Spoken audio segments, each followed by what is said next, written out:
नमस्कार दोस्तों, आज की वीडियो में हम करेंगे एक्सरसाइज 3.3 से क्वेश्चन नंबर 6। क्वेश्चन नंबर 6 की लैंग्वेज क्या कहती है वो देखते हैं। Two adjacent angles of a parallelogram have equal major, यानी कि एक पैरेललोग्राम है और पैरेललोग्राम के अंदर दो एडजेसेंट एंगल्स है। इसी का इस टाइप का क्वेश्चन ही एडजेसेंट एंगल के रिलेटेड क्वेश्चन हमने क्वेश्चन नंबर 5 में सीखा था। उस वीडियो का जो एंड स्क्रीन है, यानी कि उस वीडियो का जो पार्ट है, वो इस वीडियो के एंड में आपको लेफ्ट साइड में दिख जाएगा, तो हम वहाँ से देख सकते हैं।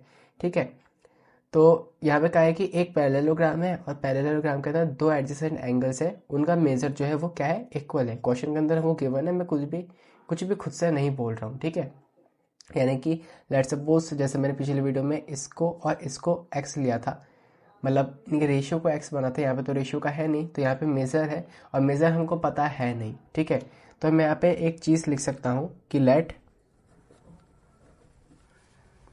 The major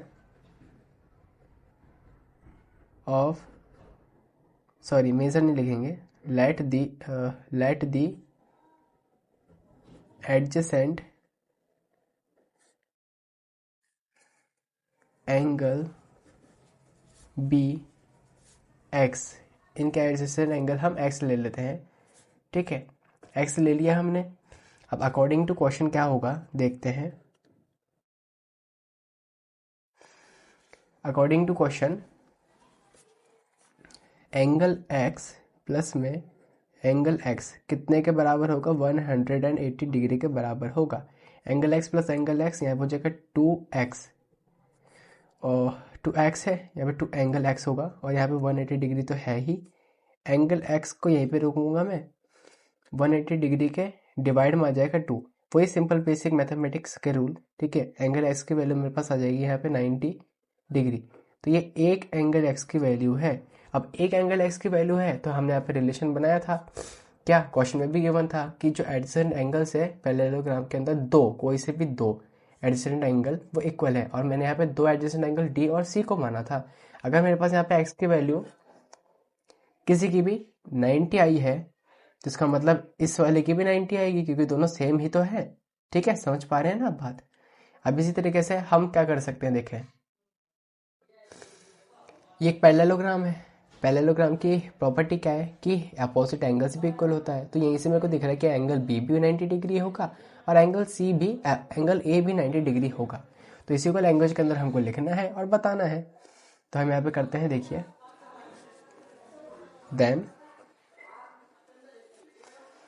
angle d and angle c equal to 90 degree, ये हमको फाइंड करना था, हमने फाइंड करा। And angle b equal to angle d, किस लिए, इसलिए क्योंकि opposite angles of parallelogram are equal. तो एंगल डी कितनी है, 90 डिग्री की है, तो एंगल बी 90 डिग्री की हो गई। वही चीज़ मैं आपको लैंग्वेज में ओरली बता रहा था। ठीक है, और इसी के अलावा यहाँ पे जो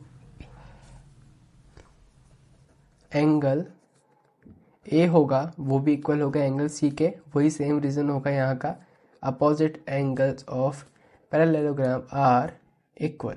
ठीक है, यही सेम रीज़न है। इसका मतलब है कि ये जो चीज़ है ना वो यहाँ पे आएगी।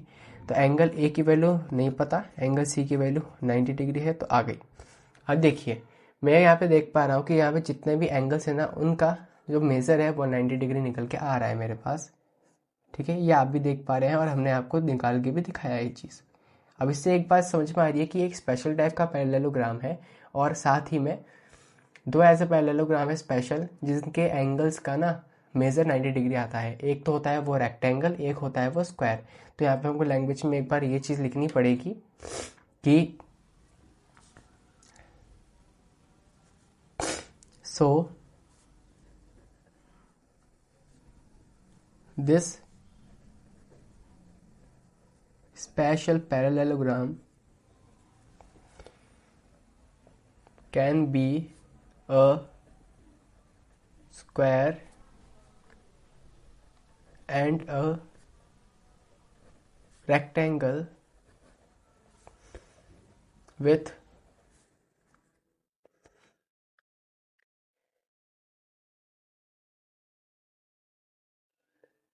हाँ, सिर्फ यहाँ तक रखेंगे और विथ को हटाएंगे। फिर आप लिखेंगे each angles are made up of 90 degree. ठीक है, ये हमने यहाँ पे लिख दिया। तो यहाँ पे ये क्वेश्चन हमारा इसी तरीके से कंप्लीट होता है। हमने ये सारी चीज़ें बता दी। तो क्वेश्चन नंबर 6 हमने इस वीडियो के अंदर कंप्लीट करा। नेक्स्ट वीडियो में हम यहाँ पे कर लेंगे क्वेश्चन नंबर 7। तो मिलते हैं अब आपके साथ क्वेश्चन नंबर 7 के साथ। तब तक के लिए गुड बाय, थैंक यू।